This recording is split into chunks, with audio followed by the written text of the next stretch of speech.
매일 성경 묵상 나눔입니다. 눈이 많이 내렸습니다. 2월 18일 금요일입니다. 오늘 안전하게 또 따뜻하게 하루 지내시기 바랍니다. 시편 73편 1절에서 16절, 시편 73편의 상반부를 묵상합니다. 본문을 읽습니다.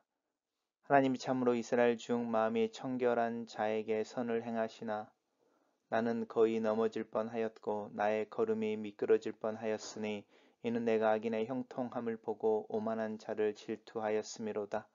그들은 죽을 때에도 고통이 없고 그 힘이 강건하며 사람들이 당하는 고난이 그들에게는 없고 사람들이 당하는 재앙도 그들에게는 없나니 그러므로 교만이 그들의 목걸이요 강포가 그들의 옷이며 살찜으로 그들의 눈이 솟아나며 그들의 소득은 마음의 소음보다 많으며 그들은 능욕하며 악하게 말하며 높은 데서 거만하게 말하며 그들의 입은 하늘에 두고 그들의 혀는 땅에 두루 다니도다.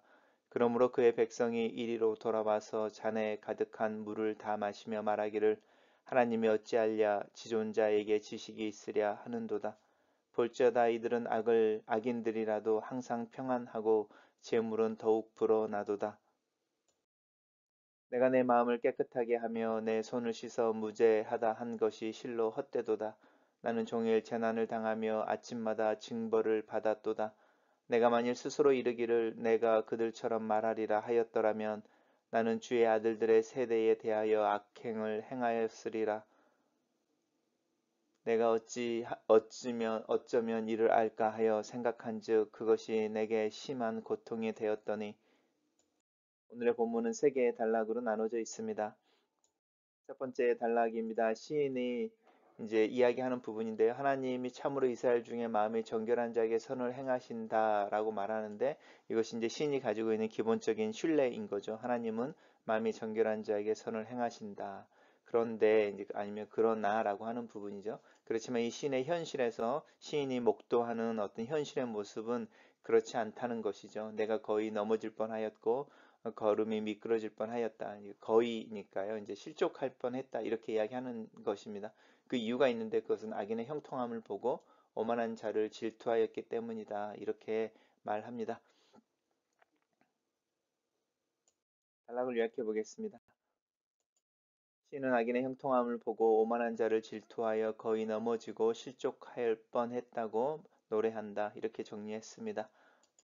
두 번째 단락에서는 이제 왜 악인의 형통함에 대한 이야기, 이제 그 부분을 좀 더 구체적으로 이야기하는데 악을 행하는 자들, 교만한 자들은 죽을 때 고통이 없고 그의 힘은 오히려 강건하며 사람들이 경험하는 고난이 그들에게는 없고 사람들이 당하는 재앙도 그들에게는 없다. 이렇게 말합니다. 오늘날도 사실은 부자라고 하는 사람들 또 뇌물을 받았다든지 사회적으로 부정의한 방법으로 돈을 모으는 사람들이 오히려 병도 덜 걸리고 오히려 평생을 더 편안하게 사는 것 같고 또 사회적인 어떤 어려움이나 시련이 올 때도 그것들을 더 극복하고 오히려 그것들로 인해서 더 부자가 되는 것을 볼 때 이 시인의 노래처럼 우리의 마음이 흔들리는 것을 부정할 수 없습니다. 교만이 그들의 목걸이가 되고 강포가 그들의 옷이며 살찜으로 그들의 눈이 솟아나며 소득이 그들의 마음보다 더 많으며 그들의 능욕하며 악하게 말하며 높은 데서 거만하게 말하며 그들의 입을 하늘에 두고 그들의 혀는 땅을 두루 다닌다라고 말하면서 이 악인들의 형통함에 대해서 묘사하고 있습니다. 그에서 이제 그의 백성인데요. 그의 백성이라고 하는 것은 이 악인들 또 교만한 자들을 따르는 사람들이죠. 그 사람들이 와서 이 잔에 가득한 물을 마시며 말하기를 하나님이 우리의 죄악에 대해서 아무런 탓하지 않는 것에 대해서 이야기하는 거죠. 지존자가 우리를 알지 못한다, 지식이 없다, 이렇게 하나님을 무시하는 말을 한다는 것입니다. 그러면서 이들은 악인들일지라도 항상 평안하고 재물은 더 불어난다라고 한탄하고 있습니다. 단락을 요약해 보겠습니다. 시인은 악인의 형통과 교만을 자랑하는 이들의 숫자가 더 늘어나는 것을 본다. 이렇게 요약했습니다. 마지막 단락입니다. 그러면서 이 시인은 자신이 자기의 마음을 깨끗하게 하고 손을 씻어서 하나님 앞에 무죄한 자로 서려고 했던 그 노력이 헛된 것처럼 보이는 것에 대해서 한탄합니다.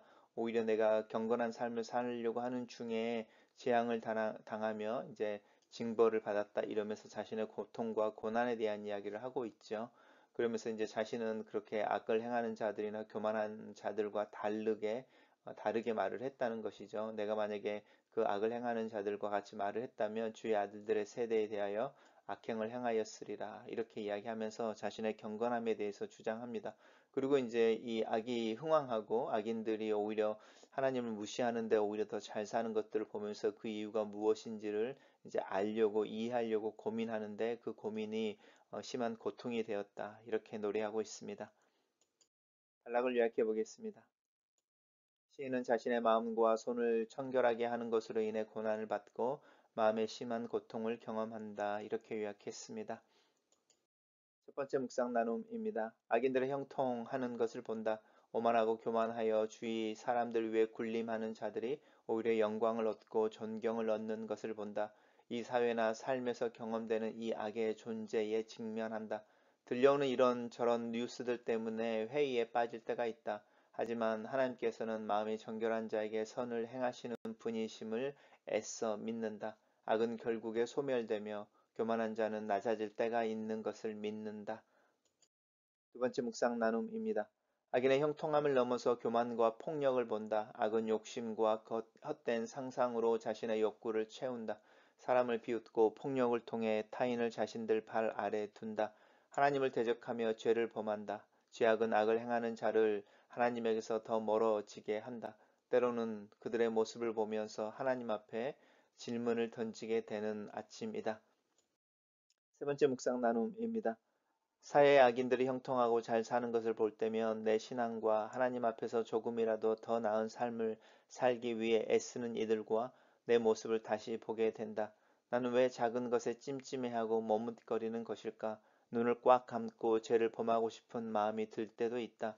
괜히 나만 손해보는 것처럼, 손해보는 삶을 사는 것처럼 느껴질 때도 있다. 글로 쓰는 기도입니다. 살아계신 하나님, 사는 동안에 이해되지 않는 상황이 있습니다. 악을 더 많이 행하는 자들이 너무나 쉽게 사법적 정의로부터 자유롭고 심판을 받지 않는 것을 봅니다. 힘이 없고 가난하여 빵을 훔친 이들이 너무나 가혹한 대가를 지불하는 것을 볼 때도 있습니다. 하나님의 정의에 대해 생각하게 됩니다. 죄를 행하는 자들에 비해 나라고 더 나은 것이 없음을 인정합니다. 하나님의 은혜를 구합니다.